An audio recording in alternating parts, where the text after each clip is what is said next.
Jongens, doe je bril op, kom er even erbij. Tegen het ventiel, tegen de handdoeken. We hebben het ventiel omlaag. Voilà. Zie je nou?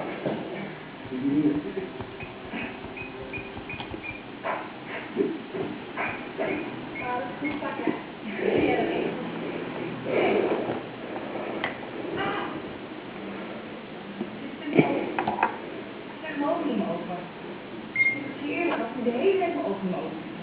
Dat kan ik echt niet meer hebben. Oké. Doe het liever alleen. Anders moet je alles overleggen. Dat is onhandig. Het is super slecht als je het naast hoor. Ik heb echt een ongelofelijke hekel aan mensen die proberen op te bouwen te liegen. Dat is niet enkel, hè? Ik zeg dat het helemaal niet is.